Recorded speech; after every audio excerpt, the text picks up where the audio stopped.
is back! Almost! Get ready to fly! MIN-5 ready for departure.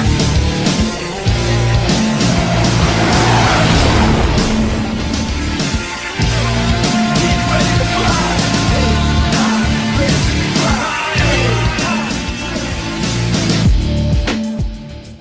Good morning, afternoon, and evening, ladies and gentlemen. My name is Zach Reno, and welcome back. And this game was tough. It was tough. Appreciate you all of you for tuning in. I know this is the next a day after release, and I know the Jets play today as well, so it's going to be a little confined in how long it kind of sits out there with the public before the next Jets game. But yes, appreciate you tuning in. Jets lose 5-2 in their first preseason game to the Minnesota Wild, and this game has actually been a bit of a trend breaker. For the last couple years, the Winnipeg Jets have only had preseason games with Canadian opponents, so to have them going with games against the Wild, I think the last time they did this was the 2019-2020 season, if my memory serves correct. It was interesting. It was interesting to see different matchups, and boy, oh boy, the Jets kind of got shellacked a bit on the scoreboard. However, I don't think the scoreboard is necessarily representative of their game. Let's put it mildly on that. The first period for this game is kind of unfortunate. The Jets find themselves in penalty trouble early. Also, the roster's a mess. Like, the roster is a mishmash of AHLers, NHLers, prospects in varying leagues, and maybe one AHL player in there as well. AHL player that's just like an AHL, like for the team, AHL. Kakinen is in net. Milic is backing him up. Kakinen played the whole game, if I'm not mistaken. And Jesper Wallstad was the goaltender for the Minnesota Wild. And let me tell you, there couldn't have been a deeper divide between the goaltending performances. I don't think Kakinen was as bad as some people are saying. However, compared to Jesper Wallstad, there was no comparison. One goalie stopped virtually 40 shots, and the other one gave up 5 goals on 28 shots. Statistically, it was a tough night for Kaapo Kakinen. Let's rewind it, though. First period, the Jets find themselves in penalty trouble, and they end up giving up 2 goals, both on the power play by the Minnesota, like both power play goals for the Wild. I don't really think there's much. I don't have a problem with Kakinen on these first 2. I think the first one, the puck just doesn't get cleared. It's bouncing around way too much in the middle of the slot, and it's just too dangerous at that point. Like, you have to get a clear. You can't allow it to bounce around too much, or sooner or later it's going to end up in the back of your net, and it did.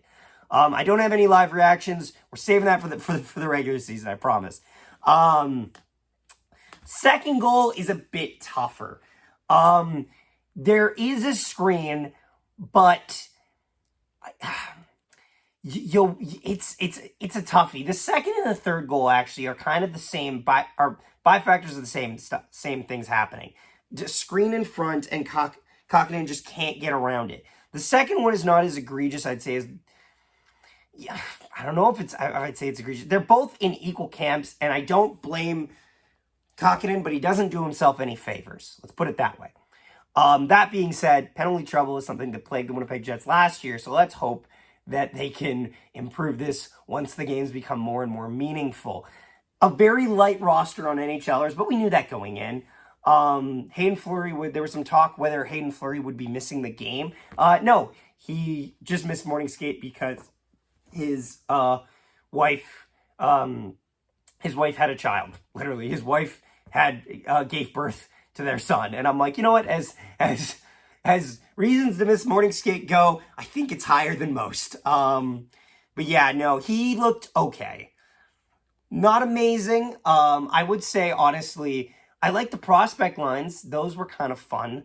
A little bit exposed sometimes in their defensive awareness, but overall, I think it wasn't terrible.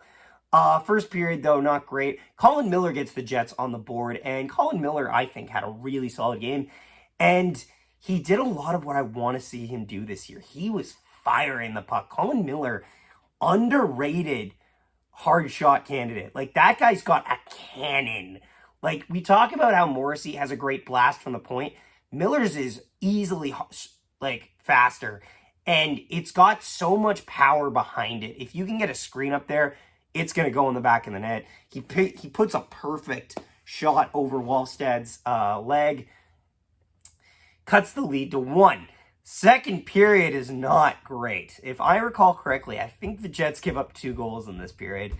And the first one is the third goal of they give up of the game is kind of like the second goal, except not in the power play. It's just a screen in front. And Kokkonen does not pick it up at all. He's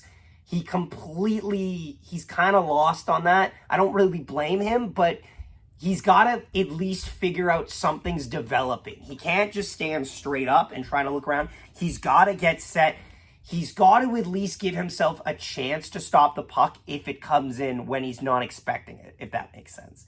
Sometimes you got to be proactive like that.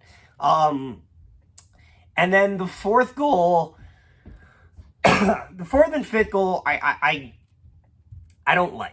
I really don't like. The fourth goal is bad in the sense of it's kind of a mini breakaway, but it goes through Kokkonen, and it's like, oh man, it's tough to really get behind that. As a goalie, you want those back, ones that just go through you. We go to the third period, and oh man, Ben Jones right off the back takes it from behind the net, walks out front uncontested, and shoots it 5-hole on Kokkonen. This is a bad goal.